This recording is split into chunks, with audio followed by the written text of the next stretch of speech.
Subhashnagar airport નજીક આવેલ આવાસ યોજનામાં બે યુવાનો ઉભા હતા તે વેળાએ અમુક કિસ્સામાં આવીને બે યુવાનો પર ધોકા અને છરી વડે હુમલો કરતા ગંભીર ઈજા પહોંચતા સારવાર અર્થે હોસ્પિટલ ખસેડવામાં આવ્યા હતા, જ્યારે સમગ્ર ઘટના સીસીટીવી કેમેરામાં કેદ થઈ જવા પામી હતી. ભાવનગર શહેરમાં દિવસે ને દિવસે મારામારીનો બનાવ બનવા પામે છે. એક મહિનામાં અનેકની હત્યા, છરી વડે હુમલો, ધોકા પાઇપ જેવાથી હુમલાખોરો વધી ગયા છે.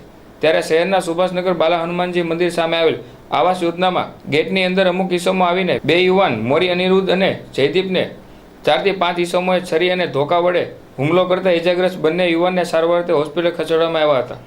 આ બનાવ બનતા ઘટના સ્થળે લોકોના ટોળા એકઠા થઈ જવા પામ્યા હતા અને પોલીસે ઘટના સ્થળે પહોંચીને વધુ તપાસ હાથ ધરી હતી, જ્યારે સમગ્ર ઘટના સીસીટીવી કેમેરામાં કેદ થઈ જવા પામી હતી.